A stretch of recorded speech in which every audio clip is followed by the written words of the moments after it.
अस्सलामु अलैकुम वरहमतुल्लाहि वबरकातुह।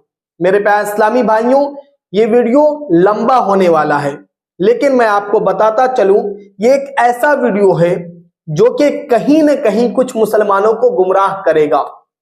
इसलिए कि ये वीडियो एक्सपोज वीडियो है असदुद्दीन ओवैसी के बारे में, इम्तियाज जलील के बारे में और उनके सारे जो है कार्यकर्ताओं के बारे में। इसलिए कि इसकी क्या वजह है कि असदुद्दीन ओवैसी साहब जो है वो इस तरीके से आवाज उठा रहे हैं वक्फ बिल पर। तो अब एक बात देखिए कि हमारे मुसलमानों में से कुछ लोग ऐसे हैं जो कि असदुद्दीन ओवैसी के खिलाफ बोलते हैं और उसे जो है एक्सपोज करते हैं। तो देखिए, इस वीडियो को आप पूरी देखिए ताकि आपको पता चले कि दोनों तरफ का मौकफ क्या है। असदुद्दीन ओवैसी साहब जहां बोल रहे हैं तो उनका पॉइंट ऑफ व्यू क्या है और ये साहब किस बुनियाद पर उन पर लालचन लगा रहे हैं और उनके बारे में इस तरीके से बात कर रहे हैं। तो ये वीडियो बड़ा तो है, लेकिन आपको देखना जरूरी है। अगर आप नहीं देखेंगे तो आपको इसका दूसरा साइड नहीं पता चलेगा। लिहाजा आप इस वीडियो को पूरा जरूर देखिए। अस्सलाम वालेकुम, मैं अमजदुल्ला खान, स्पोक्समैन एमबीटी।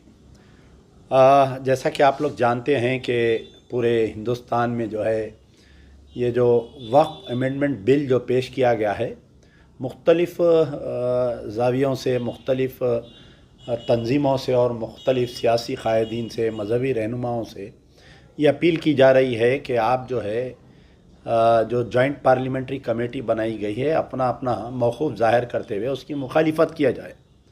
और तकरीबन ऑल ओवर इंडिया के मुसलमान जो है ईमेल के ज़रिए, स्कैन के ज़रिए, व्हाट्सएप के ज़रिए, मुख्तलिफ़ चीज़ों के ज़रिए या पर्सनली जाके मिल के जॉइंट पार्लियामेंट्री कमेटी को अपनी मुखालिफत का इजहार कर रहे हैं। और ये बड़ी अच्छी बात है कि मुसलमानों में शऊर बेदार हुआ है इस बिल के ताल्लुक़ से। लेकिन एक बड़ा अजूबा ये देखने को मिल रहा है कि मोहतरम असदुद्दीन ओवैसी साहब पूरे यानी 2 दिन पहले औरंगाबाद भी गए थे, उससे पहले महबूब नगर में भी एक मीटिंग अटेंड किए और हैदराबाद में भी मुख्तलिफ़ इनके शॉर्ट वीडियोस, लॉन्ग वीडियोस और आज भी एक ऑडियो आया कि वक्फ को कैसा बचाना चाहिए और वक्फ के लिए हम क्या करना चाहिए। बड़ी जज्बाती तकारीर कर रहे हैं। महबूब नगर में तो आँखों से आंसू लाते हुए तकरीर करे और औरंगाबाद में भी बहुत जज्बाती हो गए बेचारे। और कई इनके वीडियोस जो है उत्तर प्रदेश, बिहार में नौजवान देखकर बड़ा खुश हो रहे हैं कि इनको ऐसा पेश किया जा रहा है कि ये एक मुजाहिदे वक्फ है और एक वक्फ के चैम्पियन है। ये कई लोगों को जो हिंदुस्तान के मुख्तलिफ़ इलाक़ों से लोग हैं उनको ये नहीं मालूम कि असदुद्दीन ओवैसी जो है इन्हों खुद एक वक्फ के लुटेरे हैं, इन्हों खुद एक वक्फ के लैंड ग्रैबर हैं। तो अब इसमें मैं जो भी बात करता हूँ, मैं ऐसा कोई फेकम फाक की बात नहीं करता हूँ कि मेरे पास पूरा मवाद रहता है और ऐनी शायद रखते हुए मैं अपनी गुफ्तगू करता हूँ। मैं सबसे पहले अवाम, जो नादान मुसलमान, जो नॉर्थ इंडिया के, उत्तर प्रदेश, बिहार, महाराष्ट्र के जो मुसलमान हैं, तेलंगाना के सारे मुसलमानों को मालूम है कि इन्हों क्या है, इनके भाई क्या है। तो मैं उन तक ये बात पहुंचाना चाह रहा हूं कि असदुद्दीन ओवैसी पहली मर्तबा 1994 में, देखिए हर स्टेट में एक वक्फ बोर्ड होता है, उसका एक चेयरमैन होता है और उसके मेंबर्स होते हैं वक्फ बोर्ड के। यह वक्फ बोर्ड का काम क्या रहता है कि आप जो है वक्फ की अमलाक को प्रोटेक्ट किया जाए। लेकिन जब हमारे कने यूनाइटेड आंध्र प्रदेश था, मुत्तहिदा आंध्र प्रदेश में सबसे ज़्यादा पूरे हिंदुस्तान में अगर वक्फ की जायदादों को अगर नुकसान पहुंचा तो वो आंध्र प्रदेश था। और सबसे ज़्यादा the richest Waqf board in India was Andhra Pradesh Waqf board. अब आइए आप असदुद्दीन ओवैसी का क्या रोल रहा, मैं ये बतलाना चाह रहा हूँ। 1994 में असदुद्दीन ओवैसी बहैसियत MLA चारमीनार इलेक्ट हुए और MLA कोठे में वक्फ बोर्ड में मेंबर बने, जबकि चंद्रबाबू नायडू चीफ मिनिस्टर थे। तो चंद्रबाबू नायडू के दौर में बड़ी बड़ी जायदादें, पूरे वक्फ की जितनी बड़ी जायदादें थे, जैसा मणिकुंडा जागीर है, मणिकुंडा जागीर की एक बड़ी जायदाद थी वक्फ बोर्ड की। ये जो है ISB international school of business, Microsoft, Infosystem और मौलाना आज़ाद, अब जो मौलाना आज़ाद यूनिवर्सिटी है वो, और आपके दरगाह हज़रत हुसैन शाह वली, दरगाह हज़रत हुसैन शाह वली अब जिस पे लैंको हिल्स है, और दरगाह हज़रत इसाक मदनी रहमतुल्लाह अलैह जो विशाखापट्टनम में एक बड़ी दरगाह थी, वो दरगाह के तहत जो है 2500 एकड़ ज़मीन, 1100 एकड़ ज़मीन जो है NTPC को, 1100 एकड़ ज़मीन HTPC को चंद्रबाबू नायडू के दौर में दिया गया।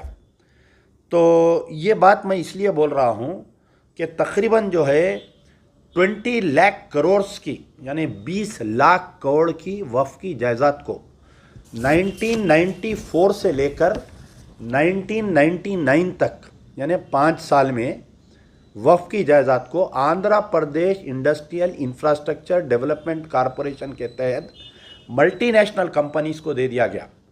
और असदुद्दीन ओवैसी बोर्ड के मेंबर रहे।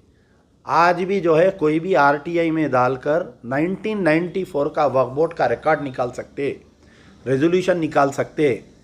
कोई भी एक मर्तबा भी असदुद्दीन ओवैसी डिसेंट नोट नहीं दिया उसमें कि भाई ये वफ़ की जायदाद है। दरगाह हज़रत इसाक मदनी रहमतुल्लाह अलैह, दरगाह हज़रत हुसैन शाह वली की ज़मीन जो है, दरगाह हज़रत इसाक मदनी रहमतुल्लाह अलैह की 2500 एकड़ ज़मीन, और दरगाह हुसैन शाह वली की कई एकड़ ज़मीन, ये MNCs को और इलेक्ट्रिसिटी बनाने वाले कंपनियों को दिया गया। और असदुद्दीन ओवैसी एज ए वक्फ बोर्ड मेंबर और एज ए मुस्लिम MLA कोठे में इन्हों मेंबर रहे। तो कोई भी प्रेस वाले ये सवाल नहीं कर रहे उनसे। देखिए जितने भी प्रेस वाले जो जा रहे हैं इनके सामने, वो प्रेस वालों को खुद नहीं मालूम तारीख़ क्या है, सो कैसा जर्नलिस्ट बन गए ये लोग नहीं मालूम। तो जर्नलिस्ट जो होता, पहले के ज़माने के जो जर्नलिस्ट होते थे, जब कोई लीडर की प्रेस कॉन्फ्रेंस अटेंड करने जाते थे तो पहले स्टडी करते थे, उसके बारे में स्टडी करके उससे तीखे सवाल किए जाते थे। तो लीडर जो है प्रेस वालों से डरते थे।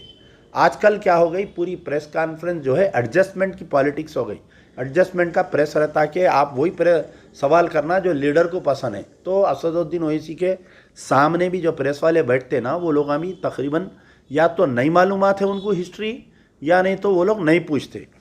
अब आया 1999, फिर दोबारा चंद्रबाबू नायडू चीफ मिनिस्टर बने, असदुद्दीन ओवैसी दोबारा जो है MLA बने, और अकबरुद्दीन ओवैसी भी जब MLA बने थे 1999 में, तो 1999 में फिर से असदुद्दीन ओवैसी वक्फ बोर्ड के मेंबर बने। अब क्या हुआ, 94 से 99 तक कितने प्रॉपर्टीज डैमेज हुए, मणिकुंडा जागीर पूरी डैमेज हो गई, दरगाह हज़रत हुसैन शाह वली की प्रॉपर्टी डैमेज हुई, दरगाह हज़रत इसाक मदनी रहमतुल्लाह अलैह की 2500 एकड़, यानी 20 लाख करोड़ की वक्फ प्रॉपर्टी को नुकसान पहुंचाया गया 1994 से 1999 तक। और असदुद्दीन ओवैसी वक्फ बोर्ड के मेंबर है। आज जो मुजाहिदे वक्फ बोर्ड बन के निकले हुए हैं, जो जज्बाती तकारीर कर रहे हैं, जो रो रहे हैं, ड्रामे कर रहे हैं, मुँह बना बना के, आप देखिए उनकी प्रेस कॉन्फ्रेंस मुँह बना बना के जो प्रेस कॉन्फ्रेंस कर रही, तो कोई भी प्रेस वाले उनसे ये सवाल नहीं कर रहे हैं, अरे साहब ख़जाने की चाबी आपका नहीं थी, आप वक्फ बोर्ड के मेंबर थे, आप MLA थे, आपकी खुद रियासत में जब पूरी वक्फ प्रॉपर्टी डैमेज हो गई तो आपके मुंह में क्या CBN का लड्डू था, क्या चंद्रबाबू नायडू का, कोई ये नहीं पूछ रहे।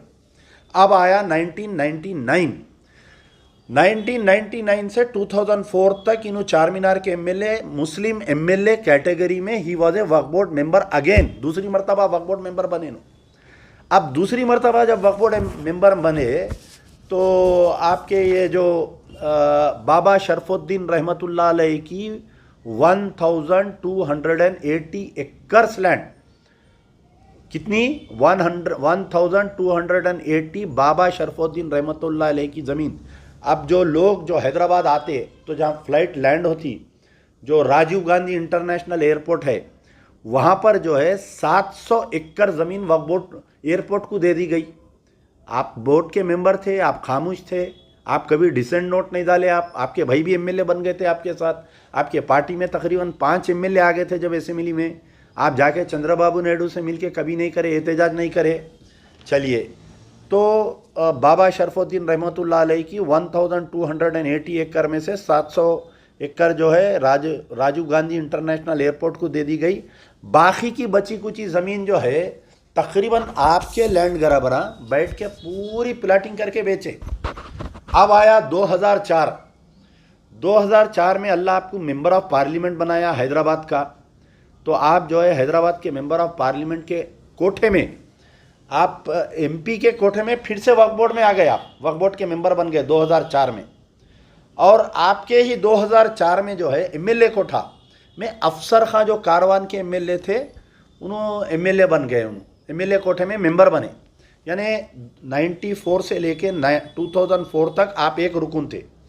2004 में 2 हो गए, एमपी कैटेगरी में असदुद्दीन ओवैसी, एमएलए कैटेगरी में कौसर मोहिउद्दीन।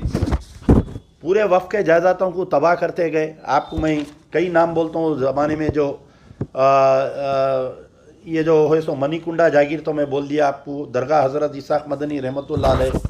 फिर आपके आशुर खाना अली साद मामड़पल्ली महेश्वरम में। अब जो रेवंत रेड्डी साहब बोल रहे हैं कि मैं फ्यूचर सिटी बनाता हूँ बोल के, तो वहाँ पर जो है 100 करोड़ में एकड़ है लैंड। वहाँ पर कितनी है? 100 करोड़ में 1 एकड़। वहाँ पर जो है आशुर खाना अली साद मामड़पल्ली महेश्वरम में 350 एकड़ ज़मीन, वहाँ पर जो है ये 2004 से प्लाटिंग हो रही, वो कब्जे हो रहे हैं, प्लाटिंग हो रही, कब्जे हो रहे हैं, प्लाटिंग हो रही। एक जो है सैफ नवाज जंग मामड़पल्ली में 400 एकड़ ज़मीन है उसकी, वो भी आपके ही लोग प्लाटिंग करते जा रहे हैं, कब्जा कर रहे हैं, पेपर बना रहे हैं, प्लाटिंग कर रहे हैं। फिर आपके जो मौला अली के ने जो ज़मीन है, जब MLC Altaf Hussain Rizvi as a MLC member थे, यानी आपकी पार्टी में जो है 3 आ गए थे। अब पहले आप अकेले एमएलए की कैटेगरी में थे, 2004 में जो है एक एमएलए की कैटेगरी में अफसर खां आए, फिर आपके एमपी कैटेगरी में आप आ गए। फिर कुछ दिनों के बाद में मैं समझता हूँ 2009 में भी 2 मेंबर थे आपके ने वक्फ बोर्ड में, असदुद्दीन ओवैसी, इन्हें एमपी कैटेगरी, फिर मौज़म खां एमएलए बने। आपके बहादुरपुरे के एमएलए को आप मेंबर बनाए थे वक्फ बोर्ड के। 2014 में जो है आंध्रा और तेलंगाना जब अलग हुआ, तो आंध्रा और तेलंगाना अलग हुआ जब 76,000 एकड़ 2014 में मैं समझता हूँ कि तेलंगाना को आई थी, और 30,000 एकड़ ज़मीन जो है आप नहीं 76,000 एकड़ 2014 में तेलंगाना को आई, बाकी की ज़मीन आंध्रा को गई। 2014 में, ये पॉइंट मेरा गौर करिए, 76,000 एकड़ लैंड था, और हमारे कने वक्फ इंस्टीट्यूशन 90,000 वक्फ इंस्टीट्यूशंस थे जब मुत्तहिदा आंध्र प्रदेश था। तो 76,000 एकड़ 2014 में थी। 10 साल में 2014 में पहले अफसर खां थे एमएलए, 2004 में वक्फ बोर्ड मेंबर, 2009 में मौज़म खां थे, 2014 में कौसर मोहिउद्दीन, अल्ताफ़ हुसैन रज़वी और एमपी साहब भी थे, 3 हो गए थे।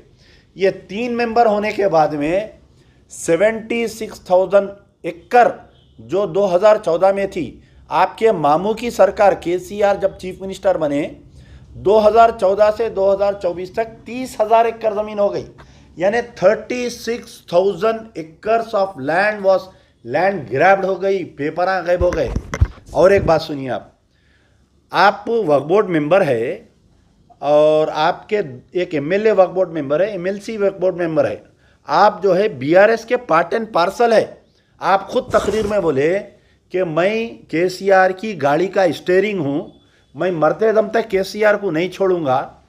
लेकिन आपके दौर में केसीआर साहब जो है वक्फ बोर्ड के दफ्तर को लॉक कर दिए, और 2000 मैं समझता हूँ 2007 में लॉक पड़ा, 2017 में लॉक डाले उन्होंने। 2017 से जो वक्फ बोर्ड को लॉक था, तो 2000 आज भी रेवंत रेड्डी सीएम बनने के बाद में भी वक्फ बोर्ड के दफ्तर को लॉक है। जो रिकॉर्ड रूम है, ये रिकॉर्ड रूम को लॉक इसलिए डाले थे केसीआर साहब कि इसमें से जो है पेपरा निकाल के पार्टीज जाके डिफेंड कर रहे थे। तो ये लॉक डालने की वजह से गुट्टाला बेगम पेट की ईदगाह का वाक़या मैं आपको बतलाना चाह रहा हूँ। जब गाज़ी मिल्लत अलहाज मोहम्मद अमानुल्लाह खान साहब थे, एमएलए थे, हालांकि वक्फ बोर्ड के मेंबर नहीं थे, गुट्टाला बेगमपेट की 90 एकड़ ज़मीन थी। 1997 में जब ये ग्रैब हो रही थी तो चंद्रबाबू नायडू इसको लेके स्पॉट पर जाके वो ज़मीन को बचाए थे, जो शालीवाना बिल्डर्स को कर रहे थे। आज जाके आप देखिए गुट्टाला बेगमपेट की ईदगाह की जो ज़मीन है, आधी ज़मीन कोर्ट के कब्ज़े में है, आधी ज़मीन चले गई लैंड ग्रैबरों की, आधी ज़मीन लैंड ग्रैबरों के उसमें चले गई। आप एमपी है वक्फ बोर्ड के मेंबर, आपका एक पार्टी का एमएलए वक्फ बोर्ड का मेंबर है, एक एमएलसी पहले वक्फ बोर्ड का मेंबर था, तो इतने प्रॉपर्टीज़। और एक बात आपको मैं याद दिलाना चाह रहा हूँ, जब आंध्रा तेलंगाना का झगड़ा चल रहा था, ये लैंको हिल्स कौन बनाए साहब? लगड़ा पार्टी राजगोपाल बनाया। लैंको हिल्स जो वक्फ बोर्ड की दरगाह हजरत हुसैन शाह वली की ज़मीन है। तो ये आंध्रा तेलंगाना के झगड़े में लगड़ा पार्टी को गिरफ्तार करके फलकनुमा पे लेके आए, यानी वक्फ की जायदाद कब्जा करके एक मेंबर ऑफ पार्लियामेंट उन्हें जो है अपार्टमेंट्स बना रहा। और एक अपार्टमेंट वो ज़माने में मैं समझता हूँ 2012 या 13 की बात है, तो 5 करोड़ में एक अपार्टमेंट बिक रहा था। ज़मीन अल्लाह की, कब्ज़ा लगड़ा पार्टी राजगोपाल का। तो आपका एमएलए अहमद बलालाट अपने घर से टिफ़िन ले जाकर लगड़ा पार्टी राजगोपाल को फलकनुमा पुलिस स्टेशन में आप उसको मुर्गी मुसल्लम खिलाए नहीं खिलाए, ये बात बताइए आप। आज आप बहुत बड़े मुजाहिदे, आज़ादी मुजाहिदे वक्फ बोर्ड बन के आप फिर रहे हैं, आप पूरे हिंदुस्तान में मुआ बना बना के तकरीर कर रही। और बड़े अफसोस की बात है कि एक आदमी जो पूरी ज़िंदगी वक्फ बोर्ड को तबाह करा, जिसकी पार्टी पूरी वक्फ बोर्ड को तबाह करने में मुलविस है, हर लैंड ग्रैबर का ताल्लुक आपकी जमात से और आपसे, आपकी सरपरस्ती में वक्फ की जायदाद तबाह हुई। ऐसे आदमी के साथ मौलाना खालिद सैफुल्लाह रहमानी, जो all India Muslim personal law board के सदर है, जो मुसलमानों का ताज है, जो तेलंगाना और हैदराबाद की नाक है, ऐसा आदमी जाके उनके साथ स्टेज शेयर कर रहा है। ये बड़े अफसोस की बात है मेरे को। मौलाना खालिद सैफुल्लाह रहमानी साहब से मेरी अदबन गुजारिश है, आप ये पूरा मुहासिबा करिए। आप मेरी बात सुनिए। आप 94 से लेके 2014 तक या तो एमएलए की हैसियत से या मेंबर ऑफ पार्लियामेंट की हैसियत से असदुद्दीन ओवैसी मेंबर है, और 2014 से इनके 3 मेंबर है वक्फ बोर्ड में, एमएलसी की हैसियत से, एमएलए की हैसियत से, एमपी की हैसियत से। 2024 अभी अब नहीं बना, फिर अगर वक्फ बोर्ड बना तो फिर इन दाखिल हो जाते। उसमें एक आदमी जो है वक्फ की जायदाद को तबाह किया बहैसियत वक्फ बोर्ड मेंबर, और आप वैसे आदमी की तारीफ़ कर रही। महबूब नगर के जलसे में करे या कहीं करे, कोई मुझे क्लिप भेजे कि हिंदुस्तान के मुसलमानों की आवाज़ असदुद्दीन ओवैसी है। कितनी कैसी बात है बताइए आप, कि अल्लाह के ने आपको भी जवाब देना है। मौलाना खालिद सैफुल्लाह रहमानी साहब को ये बताइए, पूरा उनसे सवाल करिए कि ये मणिकुंडा जागीर तबाह हुई जब चंद्रबाबू नायडू एमएनसी कंपनियों को दे रहा था, तो आप वक्फ बोर्ड के मेंबर थे नहीं थे। जब दरगाह हज़रत इसाक मदनी रहमतुल्लाह अलैह की ज़मीन वक्फ बोर्ड की जब एनटीपीसी एचटीपीसी को दिए, जब आप वक्फ बोर्ड की मेंबर थे नहीं थे। और आपके ये जो आशुर खाना अली साद मामड़पल्ली महेश्वरम की ज़मीन जब कब्ज़ा हो रही थी, आपका मदरसा है ना हमारा मौलाना खालिद सैफुल्लाह रहमानी साहब, आपका मदरसा वहीं है, आपको खुद मालूम है कैसे लैंड ग्रैबिंग हो। सो आप सब मालूम रखते हुए भी फिर वैसे आदमी के साथ आप डायस शेयर कर रहे हैं और झूठी तारीफ़ा कर रही। इससे आवाम में जो है आपका इमेज मुतासिर हो रहा है। मेरे को तकलीफ़ असदुद्दीन ओवैसी की तकरीर से नहीं हो रही मेरे को, क्योंकि एक आदमी जो है अल्लाह से नहीं डर रहा, उन्हें वक्फ की जायदादों को उन्हें तबाह करने में मुलविस है और आज आके मगरमच्छ के आंसू रो रहा, वैसे आदमी के साथ आप स्टेज शेयर कर रहे हैं और आप उसकी झूठी तारीफ़ कर रहे हैं, तो मेरे को तकलीफ़ हो रही। क्योंकि मैं आपको बहुत चाहता हूँ, आपकी बहुत इज़्ज़त करता हूँ। तो ये मेरा पैगाम है मौलाना खालिद सैफुल्लाह रहमानी के लिए और उन तमाम भोले मुसलमानों के लिए जो असदुद्दीन ओवैसी, अकबरुद्दीन ओवैसी को मुजाहिदे वक्फ बोर्ड समझ रहे हैं। ये जो है हमारे पुराने शहर में कहावत है, 100 चूहे खा के बिल्ली हज को गई, तो आज असदुद्दीन ओवैसी की वही हालत हो गई। तो अल्लाह ताला आप तमाम को अक़ल सलीम दे, दोस्त और दुश्मन की तमीज़ दे, और मौलाना खालिद सैफुल्लाह रहमानी को अल्लाह ताला हिम्मत दे ताकि वो सच बोले और ये वक्फ बोर्ड के जायदादों पे असदुद्दीन ओवैसी से सवाल करे।